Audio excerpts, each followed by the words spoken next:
in the field after harvest. This work led him to publish the book American Wasteland: How America Throws Away Nearly Half of Its Food and What We Can Do About It. Bloom's blog, wastedfood.com, is a valuable resource for learning more about solutions for preventing food loss and food waste. And I'm excited to hear some of the recommendations and suggestions that Jonathan will be giving us today. Jonathan will talk for about 30 minutes, and we can take questions via the chat box on the right side of your screen. We're also recording today's webinar, and it will be available on foodtent.com this week. So thank you all again for joining us, and over to you, Jonathan. Okay. Well, thanks so much for that kind introduction, Danielle. It's a real honor to be doing this, the inaugural webinar, and especially for Food Tank, an organization that I'm quite fond of. So just a quick disclaimer before I get started. I do attempt to mix in a tiny bit of humor when I'm talking about food waste, and that can be a bit of a tightrope walk, especially when I can't hear the response of people listening at home on their computers. So here's what I'm going to do. I'm just going to assume that you're getting all the jokes and laughing in the right places, and we'll just go from there. All right? Super. Okay, so here's a quick little bit of what I'll talk about today. I'm going to talk about how much we're wasting, some of the root causes of that waste, some of the main implications or why it matters that we waste so much food, and then finally get to the all-important solutions of what we can do as a society, and then what you as individuals can do. So getting to that first bullet point, the big picture on waste, essentially 40% of all the food produced in this country is wasted. You've probably heard that figure thrown around a bunch. 160 billion pounds, that's what it amounts to. Comes at a pretty significant cost, and closer to home, about a quarter of the food that we bring into our homes we don't end up using. All right, so I just threw a bunch of numbers out there at you, but what does that actually look like? Well, every day we're wasting enough food to fill this tiny little 90,000 seat stadium called the Rose Bowl. And actually, I'm going to level with you all here. When I was doing the research for my book, it was a few years ago, it was in 2009 that I was actually crunching the numbers, and it was almost to the point that we could fill that stadium twice. But given population growth and the fact that we're wasting the same amount of food, I think it's safe to say that we are filling the Rose Bowl twice each day with food waste. So, yeah, what's going on here? Why are we so wasteful? Well, there are a few main root causes that I'll get into. The ABCs are abundance, beauty, and cost. And then as a bonus, we'll talk a little bit about the lost food knowledge that leads to so much waste as well. So on that first topic there, abundance. What I mean by abundance is that we're producing about twice the amount of food that we need per person per year. And given that, it's not terribly surprising that we turn around and waste nearly half of our food supply. But the other part of the abundance question is that we are constantly seeing images of food, and we encounter food now in more places than ever. So it's not just that food is stacked high at the supermarket, it's that we see food left and right, whether it's at a gas station or a pharmacy or a big box retailer. And it might not always be the right kind of food, but we always get this sense that there's so much food around, and that's partly because there is so much food around. And as a result, the psychology, how it works is that we don't tend to be careful with our food because there is so much of it. Now, another offshoot of abundance is when you might find yourself in a restaurant and you order something, you receive plenty of that something. Now, I'm going to be perfectly honest with you here. I have no idea what that's a picture of. I would guess that it involves eggs and cheese, and I'm pretty sure it's probably about twice the amount of food that you'd want to eat in one sitting. But we're constantly put in this position at restaurants where we can either waste food or overeat. and sometimes you can actually do both. Now, the beauty subject or the beauty cause of waste gets into some superficialities on how we approach our food, but essentially we want our food to look perfect and beautiful, and that's partly aided by the pictures we see in glossy magazines and the TV shows we watch where we see these wonderful dishes being put together by celebrity chefs. And so as a result, any food item that's the wrong shape, size, or color, or God forbid has a small blemish, those items will be tossed away or cast aside at some point in the food chain. The next factor here is cost, and essentially we don't pay much for our food. No other nation spends as little on its food. It's about 10% of our household spending, and actually it's at an all-time low, despite rising food prices in the US. When you look at what we as households portion toward food spending, it's never been lower. And so as a result, just like with abundance, we don't tend to value things that we don't spend much for. We don't tend to value things that we find in abundance. And the other thing I should say about cost is that it's an artificial cheapness. It's largely driven by policy on what we fund through commodity crops, what kind of things receive the benefit of subsidies. So those large commodity crops are the ones that are getting that funding for the most part, and so the wrong kinds of food are cheap, but food is probably cheaper than it should be, much like you could make that same argument with gasoline. I do enjoy this illustrative image here because not only does it convey the cheapness of food, but it has a nice little bit of cultural insensitivity, which is fairly timely as well. Okay, so the fourth and final driver of all of this abundant food waste is that we as a culture have stepped out of the kitchen to a large extent. And we've lost some of those traditional food ways to the point where we're not sure how long things will last, or we're not sure the best way to store food products. Should we leave a certain fruit in the refrigerator or keep it out on the counter? And those are questions that often baffle us. And into that void, that knowledge gap, comes labels like this one that I received on a box of food that I took home from a restaurant, a takeout package, and the message there at the bottom is, when in doubt, throw it out. And that tends to be the prevailing attitude given that knowledge gap. And then I don't know if you can read the smaller print above that, but it says they're advising people to use that food within 24 hours of getting it. And that might be good advice if you don't have a refrigerator, but probably a bit extreme for those of us who do. And the other part of the food knowledge gap equation is that there is an abundance of expiration dates that we've seen come about in the last 10 to 15 years, where now it seems like every item has its own date label on it, whether it's an individual egg or, my favorite, a bottle of water. And I don't know about you, but I can't recall the last time I had some water that had gone bad. But food companies, largely prompted by peer pressure from other companies, they will put dates on everything, despite the fact that the only thing required by federal law to have a date label is infant formula. All right, so what's the big deal here? Why should you care? Well, I had that actual same question put to me a while back when I was starting this research.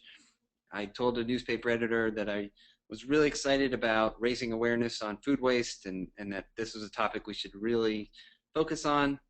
And he said, yeah, okay, sounds fine, but why should I care?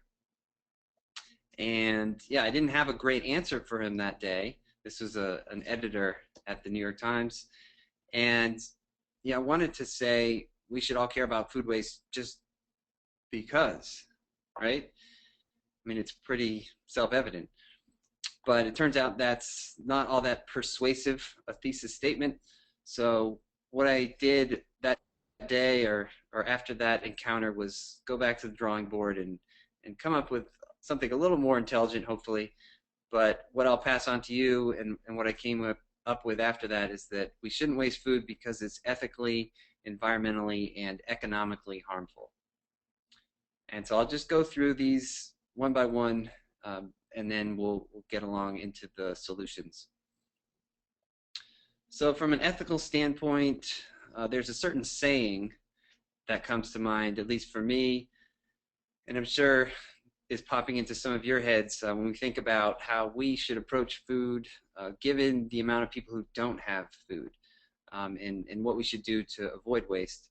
But yeah, the thing that I'm sure many of you heard growing up, and the saying that you might be telling your kids, is that we should clean our plates because there are children starving somewhere. And that somewhere tends to shift depending on the generation. But that statement is a bit problematic. It's not exactly logistically correct. The food on your plate is never going to help anyone else. It's more about thinking about that excess before it gets on your plate. Also, it invites guilt to the dinner table, which isn't a fabulous idea, in my opinion. But there is that kernel of truth there. To have the amount of hunger in this country that we have, and then to be wasting food, to me, that is something that I would call morally callous. And it's something we really need to work on. And so people think of hunger in America, and oftentimes the first thing that pops to mind is the Great Depression and the breadlines in the 1930s.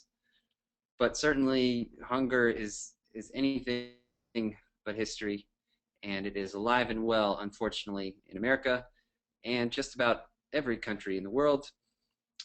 And what I was hinting at before is this juxtaposition of hunger and waste, to have about 2 times the amount of needed food and then about 49 million Americans who are food insecure. To have that coexistence of hunger and waste is disgraceful. And that is what really gets me charged up and gets me out of bed in the morning, and hopefully will motivate you to make some changes as well. And it's not as if we'll have to change things too drastically to really have a dramatic impact. If we had the social and political will to redistribute just 2% of what's currently wasted, then we'd have enough to lift all of those food insecure Americans above that hunger line. So on to the next impact topic here. From an environmental perspective, wasting as much food as we do is also unethical, but it also has a tremendously harmful environmental impact. And when it comes to that sustainability question with food waste, there are 2 main factors that I want you to remember. Wasting food is a waste of resources, of natural resources like oil and water, and then also there are the methane emissions that occur when we dump food in a landfill. So from a resource standpoint, the most significant one is the energy or oil that goes into producing our food. I'm sure many of you know that our food production system is tremendously oil dense. And the best estimate I've seen is that 4% of all energy used in America is embedded in the food that we discard. So 4% of all energy consumption. It's just this massive amount of energy. But when I'm trying to impress upon audiences like yourselves how much of an impact food waste has, 4% of anything doesn't really sound like much. So here's a better way of thinking of it, or another way of visualizing it. You all probably remember the Deepwater Horizon oil leak from a few years back. Well, certainly that was an ecological disaster, but every year we're squandering 70 times that amount of food through 70 times that amount of oil through the food we throw out. So we're wasting 70 times the Deepwater Horizon leak through the food we squander. And then moving on to another significant resource, water, an increasingly scarce natural resource, and another factor in food production as we move toward more irrigation. We're using about 25% of freshwater usage ends up in food that is then discarded. So food waste is tremendously impactful when it comes to wasting water. And as you can see there, it amounts to about 40 trillion liters annually in the US. And just to give a sense of what that actually looks like, every year we are squandering a Great Salt Lake worth of water through the food that we waste.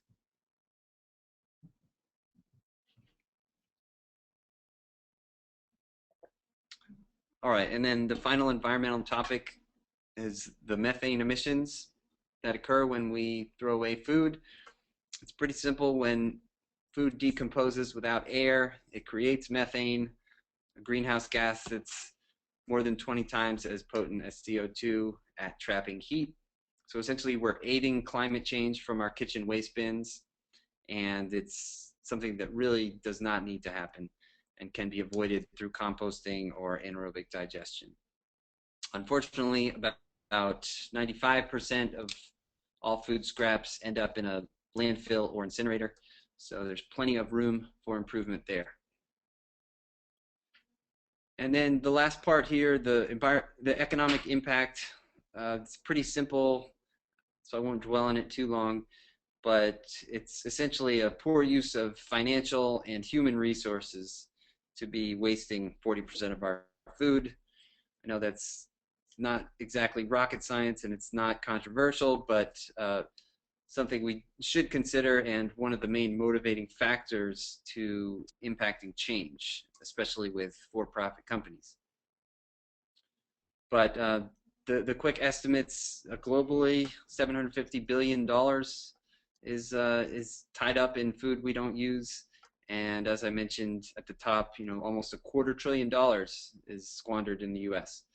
But perhaps of interest to some of you at home, the average family of four is throwing away about $2,000, just north of $2,000 through the food not used. So think about that the next time you are saving $1 or $2 by buying in bulk, feeling like you're really getting a deal.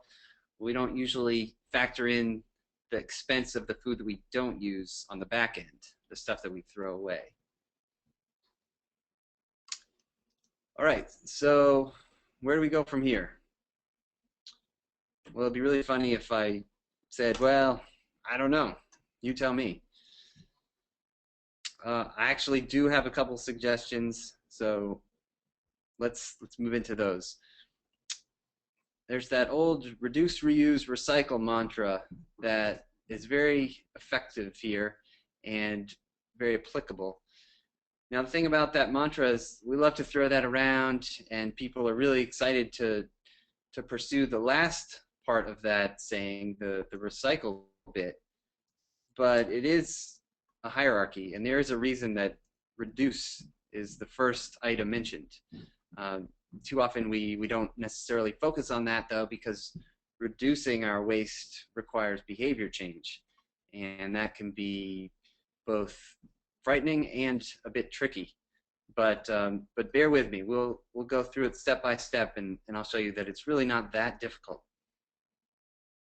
So the EPA, they put out this handy hierarchy on how we essentially apply that reduce, reuse, recycle mantra to food waste. And as you'll see at the top, the most preferred option is to reduce the amount of food waste being created. And then going down from there, if we can't do that, let's try to feed people. If we can't do that, let's feed livestock.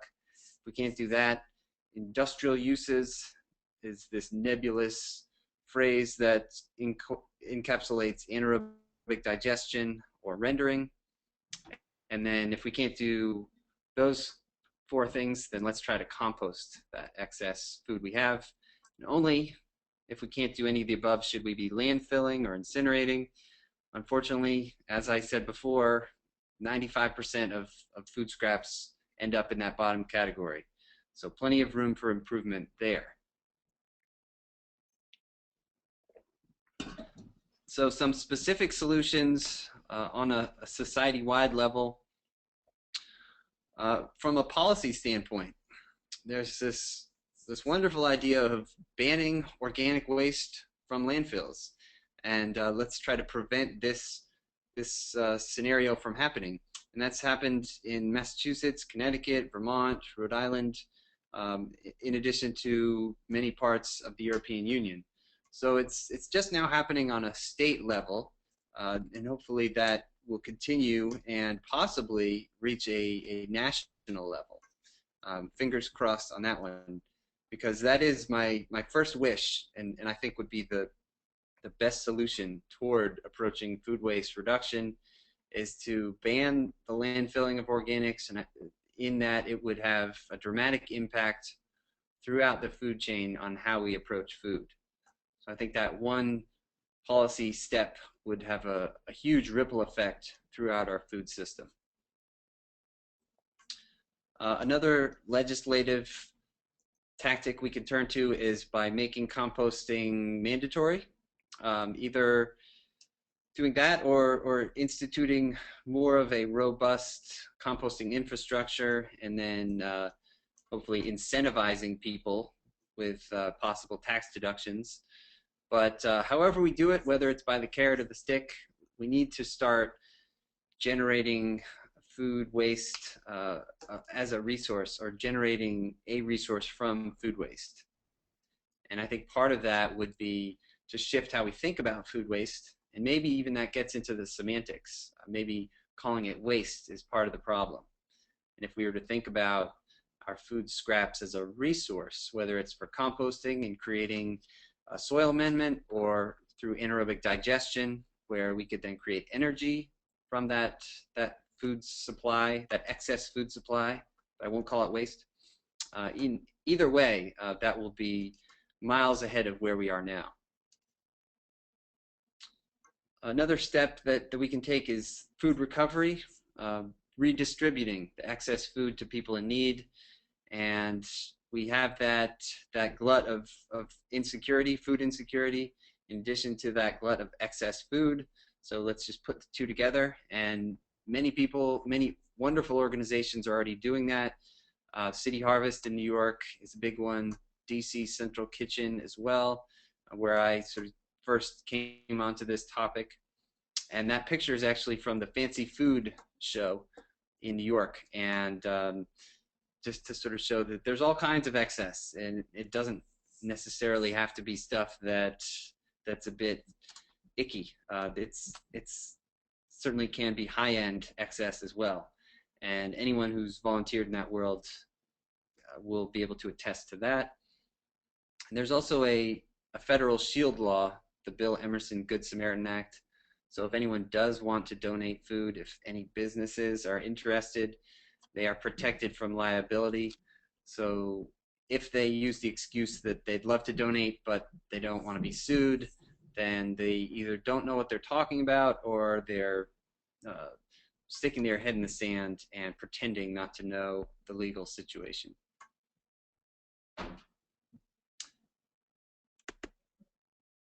Now, there are certainly other solutions, and many of them on the high-tech end of the spectrum. It seems like every day now I learn about a different app or a solution for caterers, restaurants, grocery stores. Many of them are connecting people with excess to volunteers who will come collect it. That's what Feeding Forward does. Food Cowboy is doing the same thing on a larger scale. Mostly when a load or a tractor trailer full of a certain food product is rejected, then they'll connect that truck driver to the local nonprofit where they could donate it. And then for restaurants, Lean Path has a way to quantify the waste and then create reports so that restaurant kitchens can see just how much they're losing and try to change some of their ways.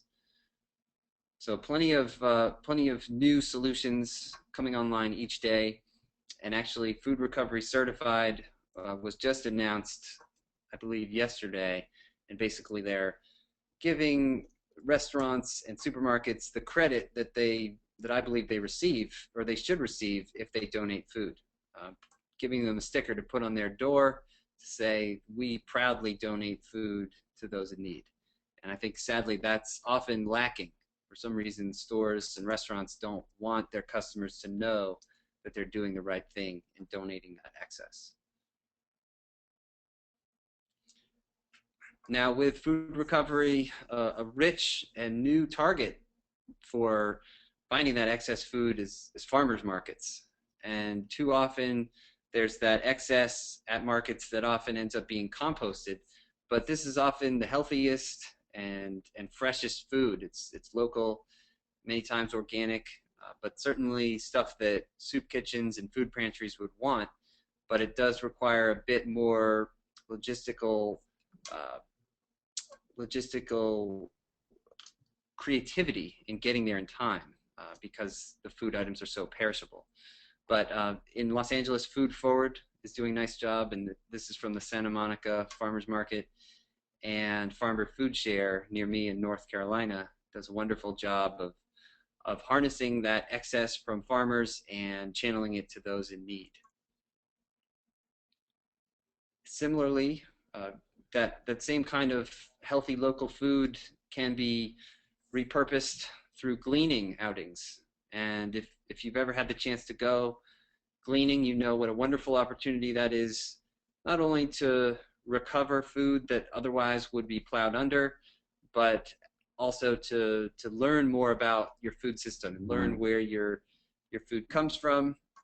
And Crop Mobster is a new organization in California that's doing a nice job of connecting people to those local farms that might have too much, that might not be able to use all of that food, and whether it's been harvested or not, calling on volunteers to pick or collect that food and then get it to those who don't have enough to eat. And finally, the last large-scale change that I'd love to see is more of a public awareness campaign on food waste.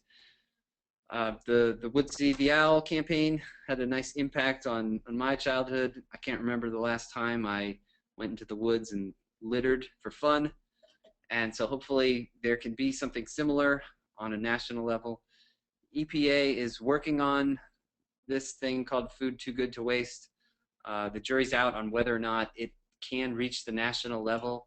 They're piloting it now in some West Coast communities, and hopefully that will be something that people elsewhere want to take on. But as of now, unfortunately, I haven't seen the appetite to make that a national campaign, to make it something like Love Food, Hate Waste in Britain, which did receive public funding and has had a major impact in reducing the amount of consumer waste. So hopefully that can pick up steam in the years to come.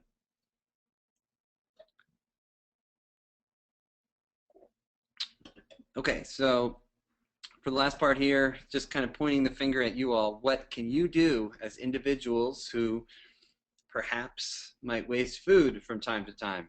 I know you all are enlightened and sustainable food consumers, given that you sustain something like Food Tank, but we all have refrigerators and from time to time food waste. So the best couple bits of advice I would pass along to you, most importantly, would be to shop smarter, to avoid putting yourselves in these bad positions where you have too much food on hand.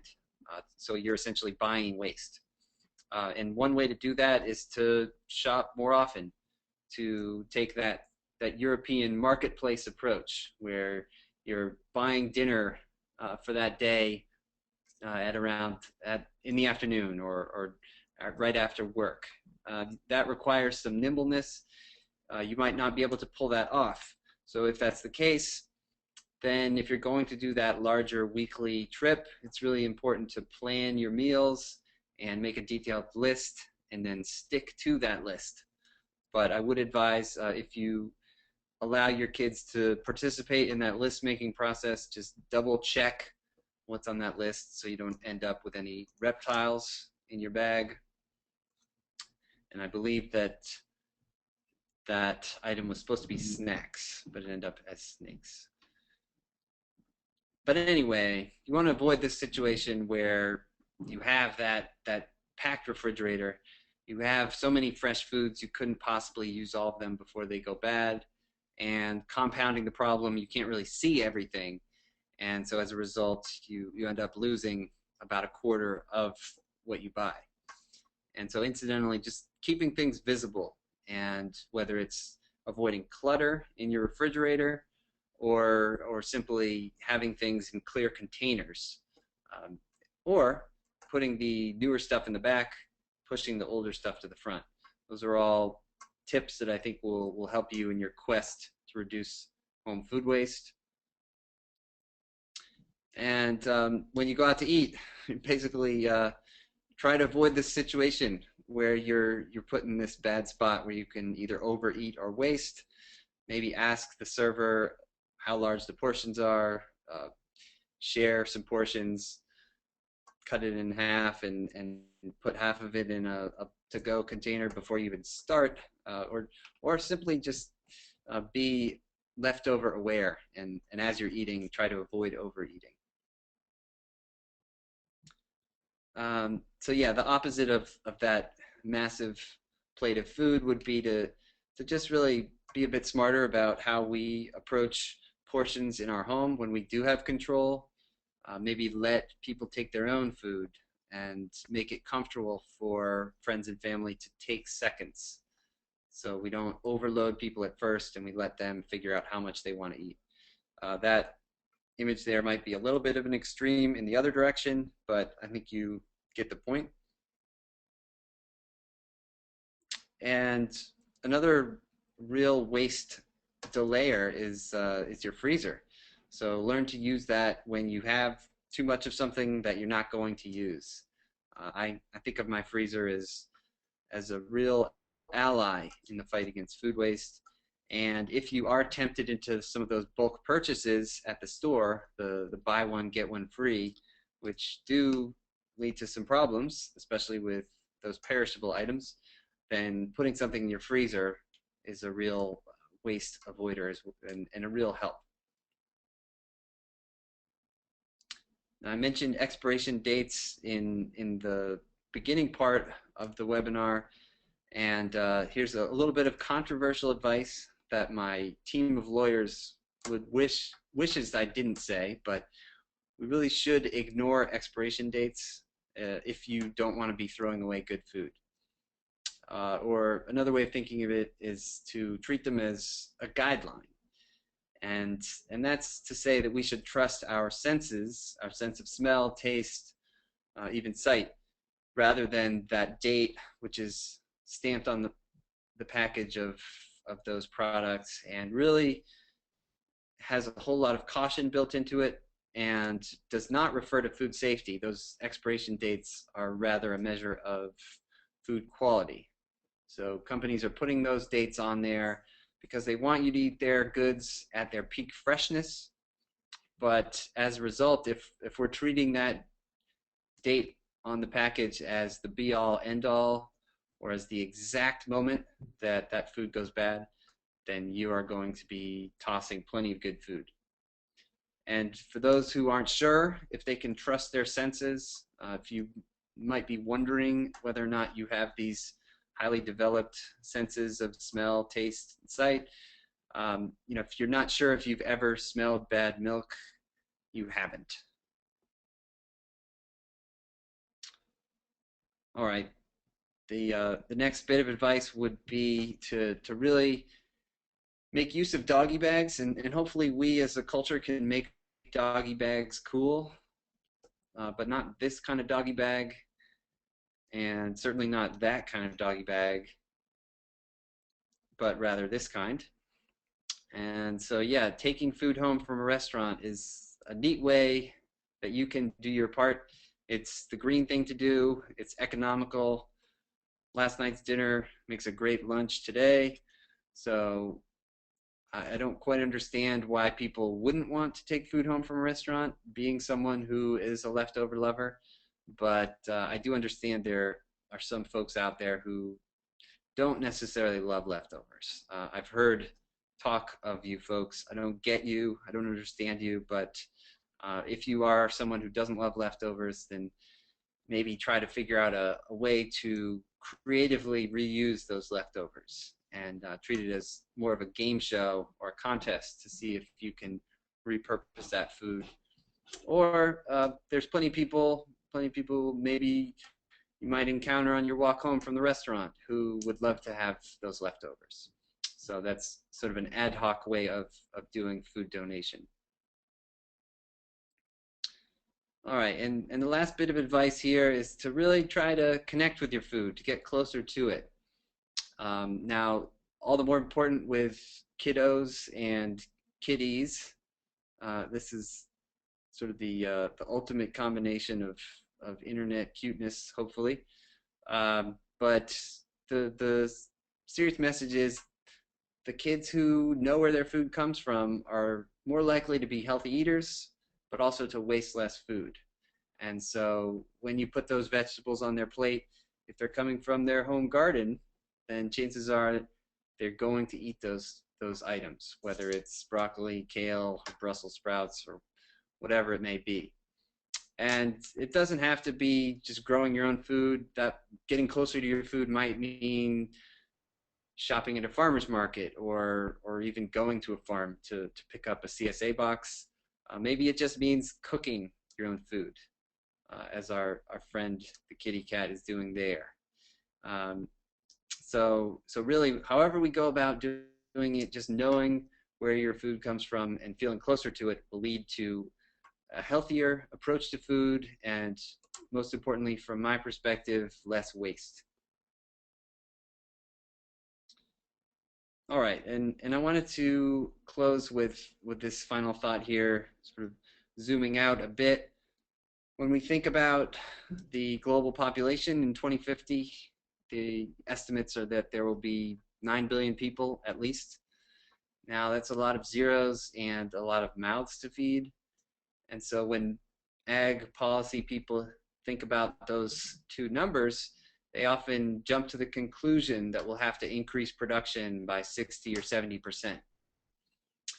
Now, how you do that usually tends to mean cutting down more rainforests and turning to GMO on a wide-scale basis. Now, those are other arguments for other days, whether or not those are justified.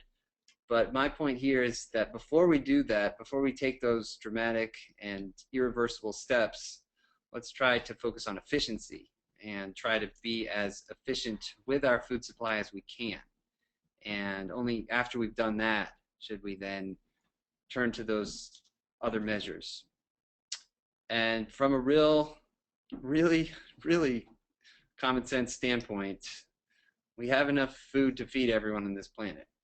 And so it really goes back to that social and political will to change our food redistribution system, to waste less, or for those in the food system to really push toward finding a better way to channel some of that excess to those in need.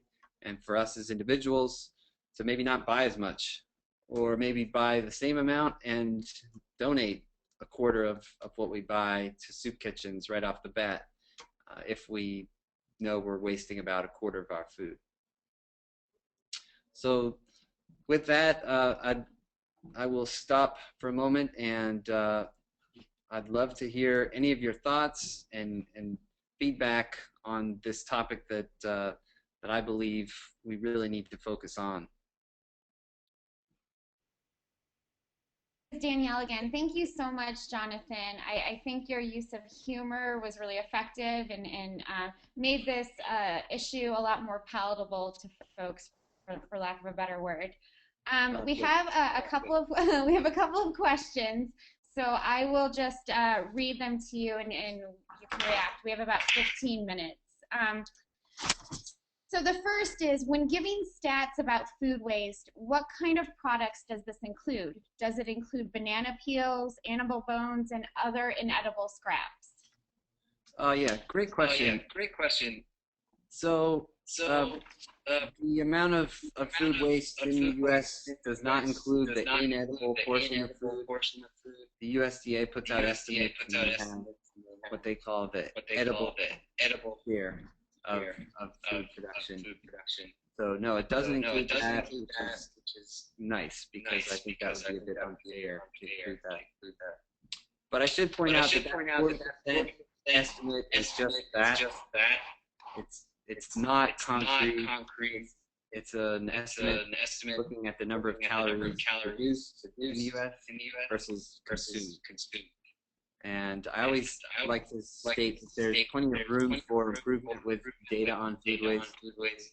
And only now are we starting to see more attention toward this topic, which hopefully will lead to more peer-reviewed research. Thanks, Jonathan. Our next question is, what do you see as the potential of municipal composting systems like those in the San Francisco Bay Area or the one being piloted in Cambridge, Massachusetts? Well, I love municipal composting, especially curbside collection, where they're taking away that last barrier of making people bring their compost somewhere. So I think that has a real potential to eliminate some of those methane emissions, and it'll be a big help when it comes to the sustainability situation overall. My one caveat with composting is that it does take away some of the heat or the impetus toward waste reduction. And if we know that our food's being composted, some people might not necessarily think it's important, or why should I bother to try to cut down on my waste. So there's that little bit of education needed on what's the most important strategies we should pursue with food waste. But on the whole, I'm a huge proponent of compost. Great, thanks. The next question, is there a broader movement to capture supermarket food for sale, like the new restaurant, The Daily Table in Dorchester, Massachusetts? Yeah, there's a lot of action on donations, mostly coming from supermarkets. And so Daily Table's a really interesting case. They're not open yet, and I've never seen a store that has received so much press for not even being open. But I love the model that this gent Doug Rao has put together. And he's a former Trader Joe's executive, so he knows how much food is lost every day, and he's trying to repurpose that into affordable yet healthy prepared food. And the beauty of that notion is he's taking some of those goods that have reached their sell-by date or best-by date, whatever it may be, and then transitioning it into prepared foods. So hopefully that will launch soon and really catch on. But in terms of restaurant donations, that tends to be a bit harder logistically, because what's happening there is that you have to have people to collect the food when the kitchens want to donate it, which in many cases is around midnight or late at night when it's harder to get volunteers. And that prepared food needs to be treated properly and kept at the right temperature. So compared to a pallet of crackers or even a box of apples, it's a lot harder to actually get that food to the right people logistically. But there's certainly plenty of restaurants doing it, and there's so much food recovery out there. I think we're at this point now where we can focus in on the healthiest food possible, and we can afford to be choosy, which is somewhat unfortunate because we have so much food waste. But it's neat in that we can really focus on getting the right kinds of foods to the people who are struggling to find enough to eat, and hopefully that will address some of those diet related health concerns like obesity and hypertension.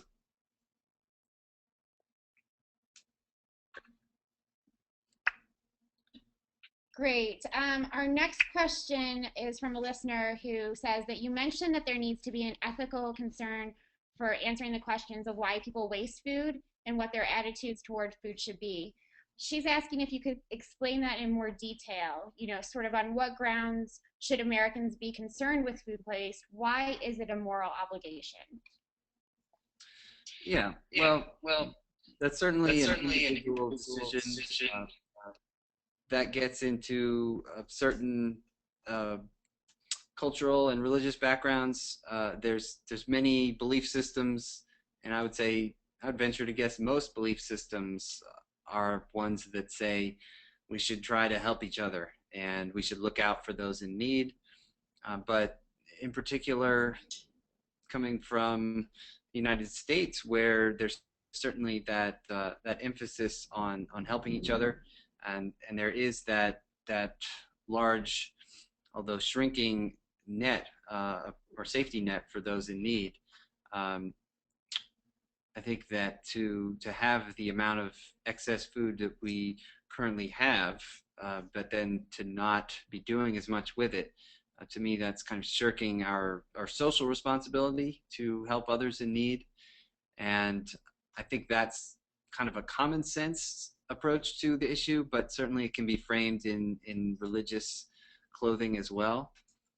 And in particular, given our rich agricultural history, that this country was founded by farmers, to have that amount of farm excess not being used really seems like a peculiarly un-American situation. And unfortunately, it's driven in part by the fact that U.S. agricultural policy instructs farmers to get big or get out and to grow from fence row to fence row. And so, certainly the food system has changed, and what it looks like to be a farmer has changed as well, where the smaller and medium-sized farms especially are being kind of uh, escalated out of the picture. But I would argue that farmers grow food to feed people, and that when their food isn't being used to feed people, they're not happy about it. And every farmer that I've talked to about this topic has been adamant that they would love to see their food get to people who need it. It's just a question of finding the logistics, getting people who will come out to harvest food that they otherwise would plow under because they have to plant the next crop. So really, I think there's a nice opportunity there, but I think it fits in with the American cultural and historical situation quite nicely.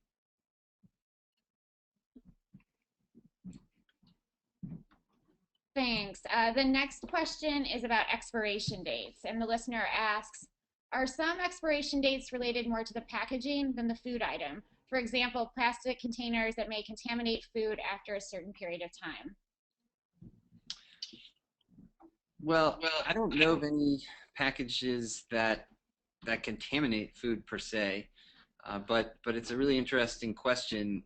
And from my experience, it's really about the food product itself. But there is a lot of concern about packaging in general, and to me that gets into a little bit of the green overload, and the kind of environmental confusion that we have as Americans or consumers, just inundated with messages on how to be green and what to do environmentally. And so there's often this face off between food waste and packaging, and many people will say, I don't want to take food home from a restaurant because it's going to use up more packaging. I don't have hard data to back it up, but all the scientists I've talked to have have supported the idea that the amount of resources that go into food are so much so much heavier and so much more that when you compare it to what goes into creating packaging, it's really no contest.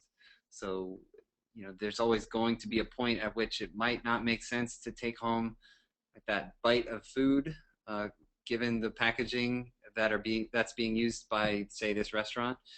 But in most cases, taking food home is a much wiser use of resources. And so hopefully we can sort of approach that common sense standpoint when we're in that situation, or even bring our own containers to the restaurant, as a lot of people already do, and not even participate in creating more waste in that regard. And also, I think you'll start to see more and more people asking restaurants what kind of packaging they use, or maybe asking questions on why they're still using styrofoam. And I think that's going to be another topic that comes into play in the coming years.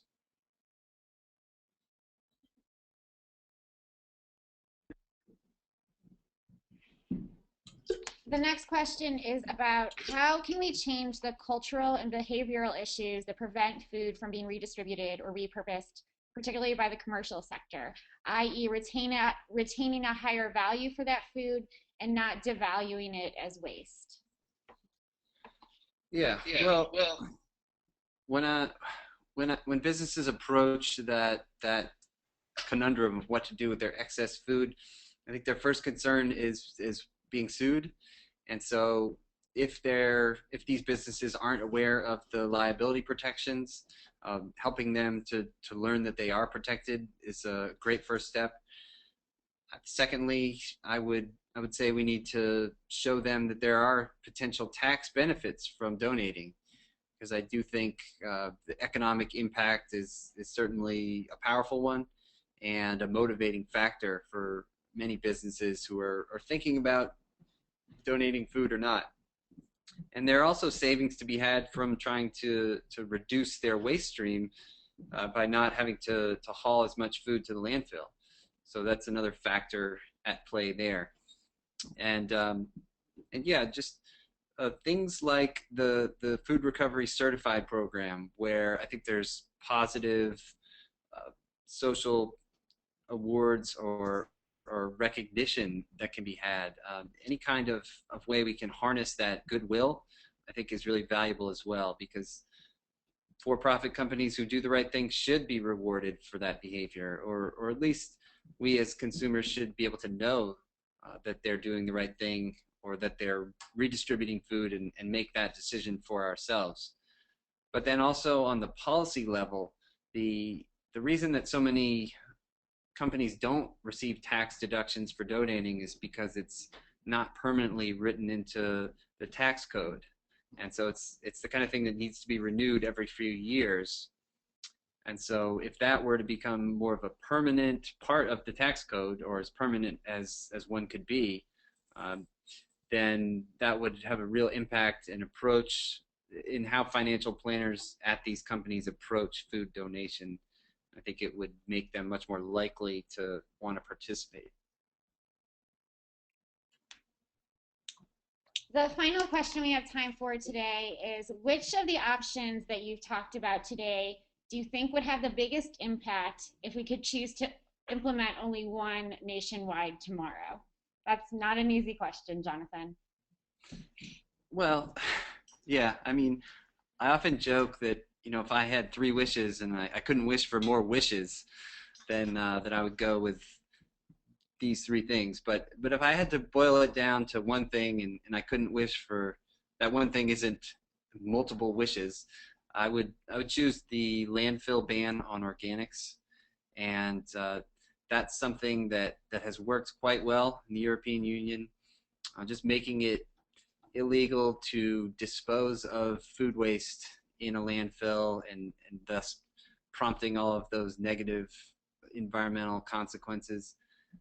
So if you do that, then you make it a lot easier to develop the composting and anaerobic digestion infrastructure, and it also really gets over that barrier of people not wanting to separate their organic waste into its own bin, and that's cited as a major obstacle in many cities who are thinking about composting, but they're not sure if their citizens would comply.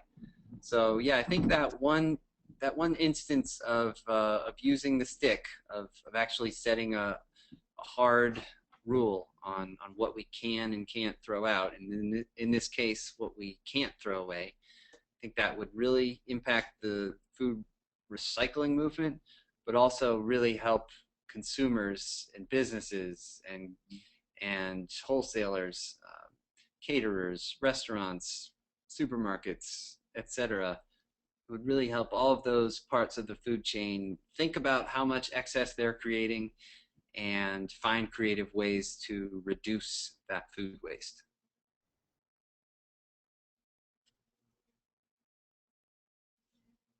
Great, Jonathan. I think that's a really good note to end on today. I want to thank you for sharing your expertise with Food Tank and with our listeners today. And I want to thank all who were able to attend today's webinar. As I said, it'll be available on our website very soon. But thank you again, Jonathan. This has just been amazing, and we look forward to featuring more of your work in the future. Great. Yeah, thanks so much for having me. It's been really fun. Great. Thank you, everyone. Until next time.